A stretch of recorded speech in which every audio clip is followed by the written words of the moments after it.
오늘 말씀은 이제 빌립과 나다나엘을 부르시다, 이런 주제입니다. 우리 군사님 찬양하셨는데, 찬양은 어떤 유명한 가수가 부르면 더 좋기가 좋지만, 그래도 우리는 하나님을 찬양하는 자. 사실 다윗은 유명한 왕이지요. 굉장히 유명한 왕입니다. 이스라엘 백성들은 지금도 다윗을 얼마나 소중히 존경하는지 모르지요. 근데 성경은 평가하기를 그를 유대한 왕으로, 훌륭한 왕으로 평가한 것보다도 성경에는 노래하는 자로 평가합니다. 무슨 뜻이냐면 바로 하나님을 노래하는 자예요. 그리고 그가 말도 안 되는 어마어마한 죄를 짓고 나서 자기 스스로 깨닫게 됩니다. 그리고 나서 이제 그가 그때부터는 깨달은 후에 새로운 마음을 가지고 새 노래로 하나님을 찬양하는 거예요. 그래서 우리는 어떤 음악성 좋아서 노래를 부르는 것도 물론 좋은 거지요. 그러나 그보다 더 중요한 것은 뭘까요? 하나님을 찬양하는 자. 어떤 면에서 하나님이 나를 마음대로 쓸 수 있는 좋은 악기가 되기를 바랍니다. 우리 장로님이 키보드 치잖아요. 그럼 내가 치고 싶은데, 하나님이 치고 싶은 대로 치는 거예요. 여러분도 마찬가지로 하나님이 치고 싶은 대로 치고 있는 악기예요. 그게 바로 하나님을 찬양하는 자인 줄 믿습니다. 오늘은 이제 빌립과 나다나엘 부르시는 내용인데, 여기에 주제의 핵심은 뭘까요? 부르시다. 빌립과 나다나엘은 어떤 면에서 우리들을 의미하지요. 바로 저와 여러분, 우리 권사님과 장로님 모두를 부르시는 거예요. 지금 부르고 있었고 이미 불러서 하나님의 사랑으로 사용하는 줄 믿습니다. 혹시 살아계신 주님과 일주일만 함께 있었으면 어떨까요? 사람마다 길을 가다가 보는 관점이 다릅니다. 같은 길을 가는데 어떤 사람은 음식점이 많네. 이 사람은 먹방을 주로 보는 사람이겠지요. 저 같은 경우는 가다 보면 교회가 눈에 띕니다. 아니, 교회가 한 건물에 2층에도 있고 3층에도 있네. 이렇게 갑자기 눈에 띄는데 다른 분들은 잘 보지를 못해요. 책을 좋아하시는 분들은 아니, 요즘에 서점이 귀한데 여기가 서점이 있네 하면서 또 서점이 눈에 띄는 거예요. 이와 마찬가지로 사람은 보는 관점마다 다르다는 거예요.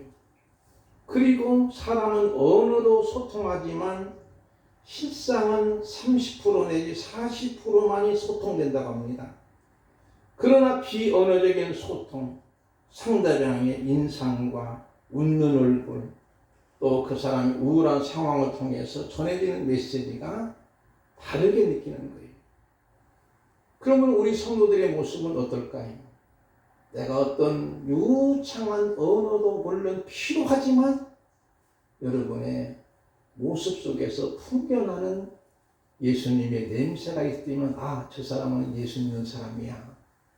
한 번이가 제가 지하철을 탔는데 어떤 분이 참 순하게 보이고 인상도 좋으신 분이 있었어요. 가만히 저분은 내가 볼 때는 예수 믿는 권사님이나 집사님은 될 것 같다. 아닌 게 아니라 전화를 받는데 권사님 하는 소리가 들리는 거예요. 여러분 보세요. 무언가 예수 믿는 권사님은, 집사님은, 장로님은 다른 것을 보여주는 거예요.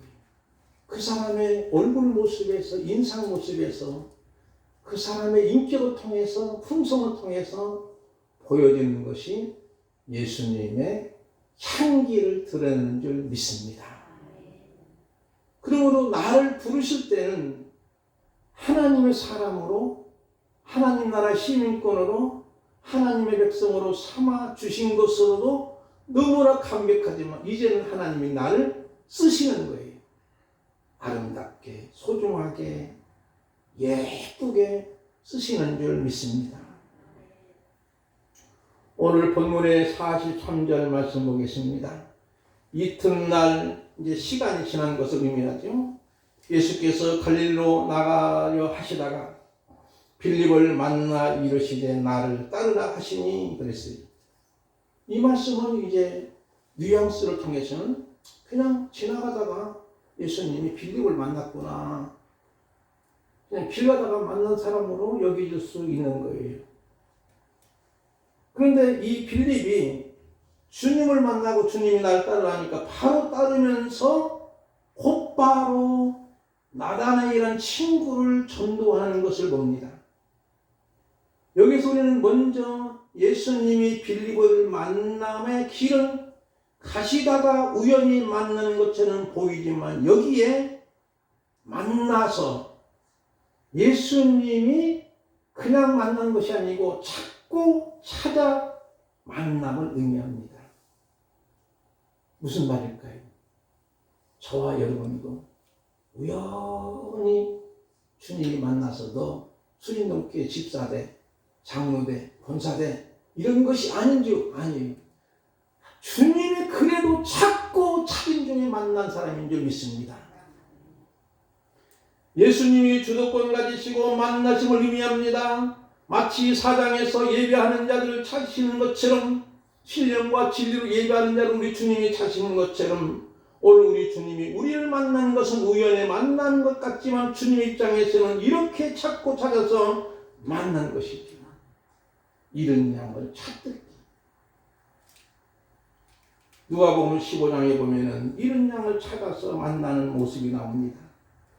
내가 너에게 이르노니 이와 같이 죄인 한 사람이 회개하면 하늘에서는 회개할 것 없는 의인 99사람보다도 기뻐하고 더 기뻐하리라. 바로 이 잃어버린 한 양을 찾고 찾는 것처럼 우리를 찾고 찾아서 우리 김명신 권사님도 만나고 우리 정수자 권사님 만나고 모든 권사님들을 만나신 줄 믿습니다. 그냥 만난 것이 아니에요. 주님의 주도권으로 만나신 거예요. 이렇게 해서 주님을 만나 믿고 진리를 알게 됩니다. 그러면 우리가 알고 믿는 것이 아니라 믿음이 알게 됩니다. 그래서 이 원리를 통해서 여러분은 알고 믿나요? 믿고 알아갔나요? 두 가지 중에서 답이 있습니다. 믿고 알았어요? 알고 믿었어요? 아니, 정답이십니다. 어떻게 그렇게 잘 아세요? 여러분, 믿으면 알게 됩니다. 진리는 믿으면 알게 되는 거예요. 근데 보통 우리는 알아야 믿지. 우리가 전도하다 보면 세상 사람들은 알아야 믿지 말이요. 그런데 여기서 보니까 와, 보라. 와서 보는 거예요. 그러니까 믿고 와서 보면 진리를 알게 됩니다. 진리를 알지니 진리가 너희를 자유케 되는 줄 믿습니다. 여기에 부르심을 또 생각해 봅시다. 우리가 소명을 받을 때 빌립처럼 기다렸던 것이 다른 사람도 있지만 그래서 이제야 알아보셨군요. 그러나 아니, 저 잘못 보셨어요. 저는 무엇을 하고 가겠습니다. 이렇게 반응이 다양합니다. 사실 소명을 받을 때 두려움이 있는 것은 당연한 거예요. 두려움이 있는 건 당연한 거예요. 첫 번째로 모세의 경우를 봅시다. 출애굽기 3장 11절부터 12절까지 우리 김용식 원사님을 쭉 읽어주실까요? 모세가 하나님께 아뢰되 내가 누구이기에 바로에게 가며 이스라엘 자손을 애굽에서 인도하여 내니까 하나님이 이르시되 내가 반드시 너와 함께 있으리라. 내가 그 백성을 애굽에서 인도하여 낸 후에 너희가 이 산에서 하나님을 섬기리니 이것이 내가 너를 보낸 증거니라. 아멘. 하나님 모세를 부르실 때에 그때는 나이가 120세. 처음에 40대는 그래도 할 만한 것 같고, 그런데 하나님은 120세가 아니라 제가 착각했는데 80세에 부르십니다. 40년 동안 미디안 광야에서 혹독한 훈련을 시킨 다음에 그를 부르신가. 그때는 나이가 많으니까 모세도 자신 없는 거예요. 40대는 그래도 궁중의 왕자로 자랐을 때는 내가 그래도 뻗으면서 잘난 체했는데 80이 돼 보니까 이제 할 수 없는 것 같은 그러나 두려운 마음이 있어요. 그렇지만은 하나님은 그를 부르실 때 그가 거절하지만 분명히 이렇게 말씀하십니다. 반드시 너와 함께 있으리라. 내가 그 백성을 애굽에서 인도하여 너희가 이 산에서 하나님을 섬기라. 이것이 내가 너를 보낸 증거라고. 거절했지만 하나님이 주도권 가지고 그를 지도자로 만드시겠다고 하는 의지적인 말씀입니다. 그 다음에 두 번째는요, 에레미야의 경우가 나옵니다. 에레미야 1장 6절부터 7절까지 우리 전주정 원사님 읽어주실까요? 내가 이르되 슬프소이다. 주 여호와여 보소서. 나는 아이라 말할 줄을 알지 못하나이다 하니 여호와께서 내게 이르시되 너는 아이라 말하지 말고 내가 너를 누구에게 보내든지 너는 가면 내가 내게 무엇을 명령하든지 너는 말할지니라. 에레미야도 거절하지요. 그런데 하나님이 포기치 아니하시는 거예요. 끝까지 글을 쓰시는데 그 당시 형편은요, 나라가 엉망입니다. 세상이 완전히 엉망진창인데도 죄악으로 물들고 더러운 자들이 판을 치는 세상에서 눈물로 호소하는 에레미야의 모습을 보는 것이지요. 하나님이 나를 부르실 때에 물론 긍정적인 입장도 있지만 어떤 면에서 거절하실지요. 그렇지만 이사야 경우는 거절하지 않고 긍정하는 모습을 봅니다. 이사야 6장 6절부터 7절까지 우리 홍미자 원사님 읽어주실까요? 그때에 그 수락 중에 하나가 부젓가락으로 제단에서 집을 합친 숯을 손에 가지고 내게로 날아와서 그것을 내 입에 대며 이르되 보라 이것이 내 입에 닿았으니 내 악이 제하여졌고 내 죄가 사하여졌느니라 하더라. 내가 또 주의 목소리를 들으니 주께서 이르되 내가 누구를 보내며 누가 우리를 위하여 갈고 하시니 그때에 내가 이르되 내가 여기 있나이다 나를 보내소서 하였더니. 아멘. 이사야 선지자는 긍정하지요. 왜냐하면 그의 모든 죄가 다 용서받는 것을 느끼고 깨닫게 되는 거예요. 깨달은 다음에 그 자신이 주여 내가 여기 싸우니 나를 보내소서 합니다. 긍정하는 거지요. 오늘 어떤 면에서 우리는 이렇게 주님을 만날 때에 부르심을 통해서 만나는데 오늘 예수님과 빌립의 만남은 우연의 만남이 아니며 사건을 만들게 되는 만남이 되었고, 그래서 누구든지 예수님을 만나면 그 사람의 삶이 달라지며 변하여 새 사람이 되는 줄 믿습니다. 주님을 그냥 길거리에 가서 그냥 아무나 만나서 그런 것이 아니고 진짜로 주님을 만나면 변하여 새 사람이 되는 거예요. 그래서 그 시간을 우리는 지나가는 시간을 의미하는 것이 아니에요. 신학적인 용어에서 크로노스는 지나가는 시간, 흘러가는 시간, 역사적인 시간이에요. 그러나 하나님과 나의 만남에 의미 있는 시간은 카이로스입니다. 바로 빌립과 주님의 만남은 의미 있는 만남이에요. 여러분과 저도 만남도 노사인이 불렀던 노래처럼 우연이 아닌 줄 믿습니다. 우리의 만남은 우연이 아니고 하나님과 나와의 만남이 카이로스, 바로 의미 있는 만남, 내가 새 사람이 되는 만남인 줄 분명히 믿습니다.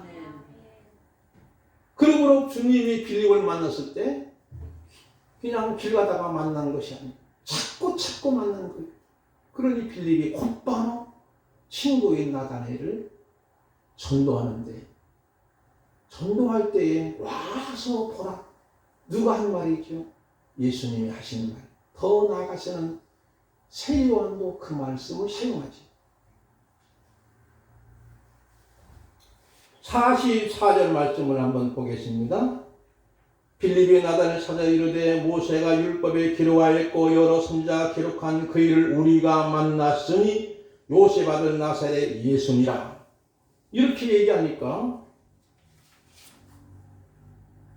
분명한 것은 나다나엘이 이르되 나사렛에서 무슨 선한 것이 날 수 있냐. 빌립이 이르되 와서 보아하지. 아까 말씀드린 것처럼. 그러면 여기서 이 말씀 속에 빌립과 안드레, 베드로는 다 어디 사람이라고 성경은 말하지요? 베세다 사람이라. 그러면 베세다는 지역적으로 강남이 아니고 천당 밑에 분당이 아니고 바로 서민들이 살고 있는 그런 어려운 달동네라고 볼 수 있지요. 가난한 동네입니다. 바로 어부들의 집이라는 뜻인데 바닷가에 있는 한 동네 사람들에게 이곳에 예수님은 오병 기적을 베푸시기도 했고 이 같은 것을 생각하고 했었다는 부자 동네는 아니고 삶에 있어서 넉넉하지 못하고 공고한 사람들이 살았던 곳이죠. 이들이 예수님의 부르심에 즉각 반응하게 됩니다. 이유는 주님이 찾고 찾는 자들이기 때문이죠. 그리고 주님은 의도적으로 어부들을 제자로 부르신 것을 보시는데 다음 시간에 이 말씀드리는데 사람을 낚는 어부. 이것은 뭐냐면 생명을 살려내는 사람으로 불러냈다는 그런 의미가 내포됩니다. 이제 빌립의 영혼에 불이 붙으니 나단의 이름은 뜻은 하나님의 선물을 찾아가서 관계 전도하는 것인데 이때 나단의 나사렛 무슨 선한 것이 날 수 있느냐고 하면 그 지역 베세다 또 베단이 나사렛 동네 가나안 달동네임을 너무나 잘 아는 나단의 대답이죠. 그리고 주변 사람들이 늘 얘기하는 곳이에요. 당연히 할 말이지요. 이때 빌립은 와서 보라. 예수님이 하신 방법들합니다. 말로 다 설명할 수 없으니 와서 보라는 것이지요. 그래서 47절에 보면은 이런 말씀이 쭉 나오는데 한번 누가 읽어주실까요? 47절은 우리 허욱자 권사님 읽어주실까요? 예수께서 나다나엘이 자기에게 오는 그를 보시고 그를 가리켜 이르시되 보라 이는 참으로 이스라엘 사람이라 그 속에 간선자가 없도다. 아멘. 여기 보니까 나다나엘의 말을 믿고 예수께로 옵니다. 처음에는 나사렛 동네에서 무슨 선한 것이 있느냐고, 이런 동네에서 뭐 개체는 무슨 용이 나겠느냐고 그런 의미도 있겠지. 그러나 믿고 그가 오는 거예요. 그러니까 예수님이 보라 이는 참으로 이스라엘 사람이라 그 속에 간사함이 없도다. 이 말은 속임수나 착각함이 없다는 것인데 이것은 우리 주님이 마음의 눈으로 그를 보신 것이고 그 존재를 꿰뚫어 보신 것이고 우리 주님이 우리의 중심을 우리 속을 다 보시듯이 보는 거예요.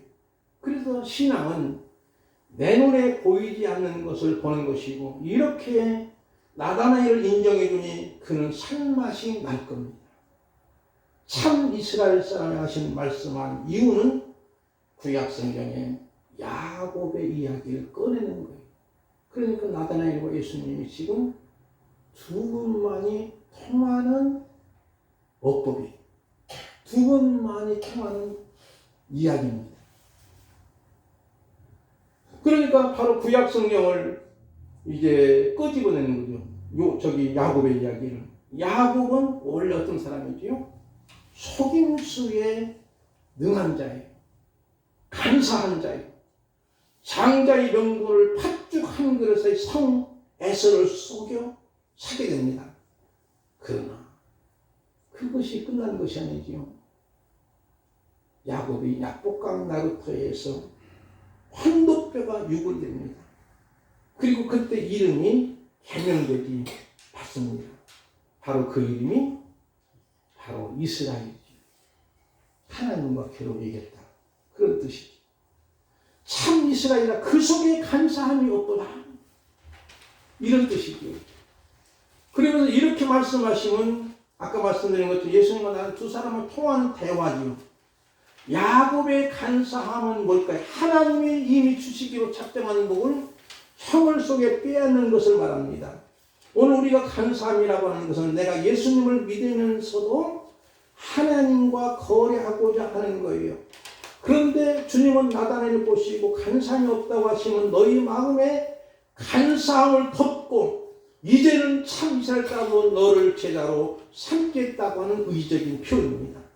이렇게 속을 나보시는 주님이 나다나엘을 인정해 주시는 모습이지. 우리는 여기에서 예수님처럼 주변 사람들 또 우리 권사님의 장로님을 통해서 그 속에 있는 아름다움을 발견해서 호명해줘 그 사람으로 살게 하는 살리는 자가 되기를 바랍니다. 예수님이 그렇게 하십니다. 만약에 여러분요 일반적으로 대화를 했다면 나다나엘과 예수님 만나고 야 너 뭐라겠어? 나사렛 동네에서 무슨 선한 것이 나겠느냐고 무시했어. 너 정말로 차별하냐 말이야. 아주 못됐구만. 이렇게 하지 않았어요. 오히려 내 속에 간사함이 없다.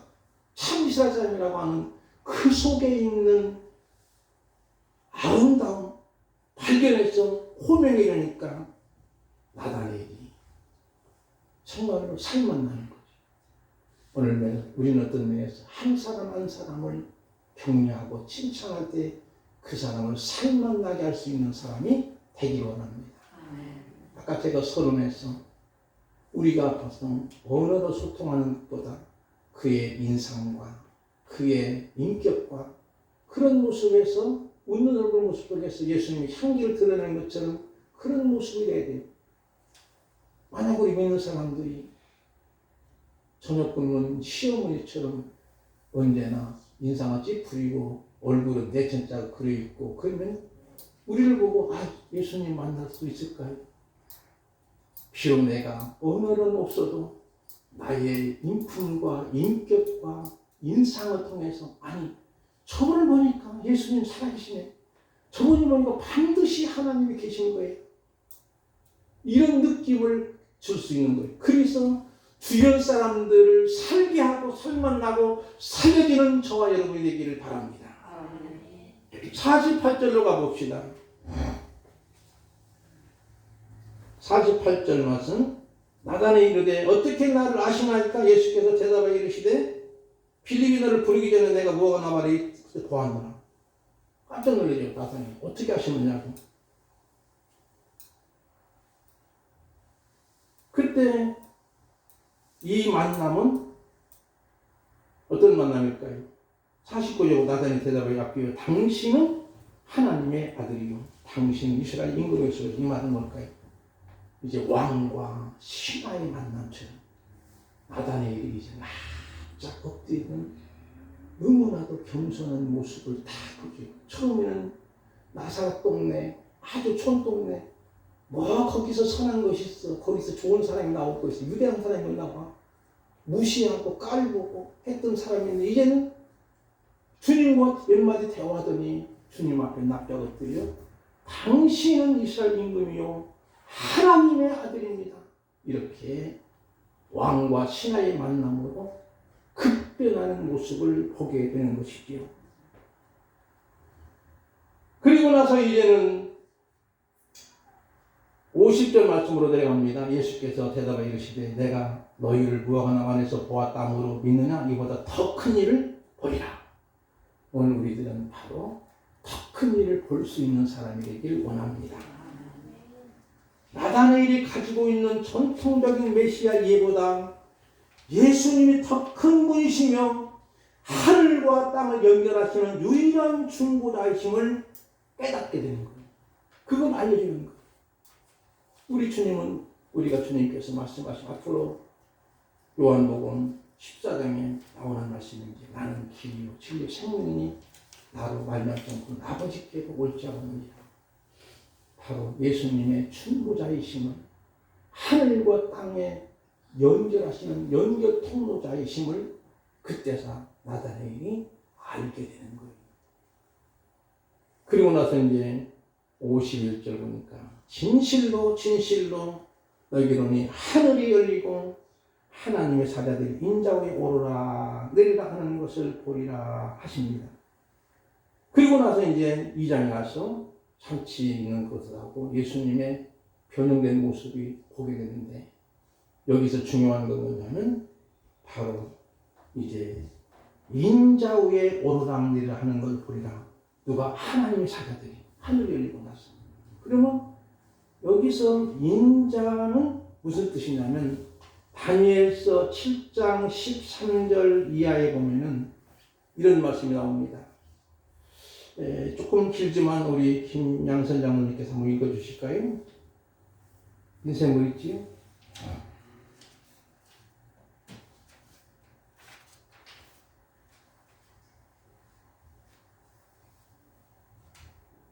내가 또 환상 중에 보니 인자 같은 이가 하늘 구름을 타고 와서 옛적부터 항상 계신 이에게 나아가 그 앞으로 인도되매 그에게 권세와 영광과 나라를 주고 모든 백성과 나라들과 다른 언어를 말하는 모든 자들이 그를 섬기게 하였으니 그의 권세는 소멸되지 아니하는 영원한 권세요 그의 나라는 멸망하지 아니할 것이니라. 아멘. 이 말은 굉장히 유명한 말씀입니다.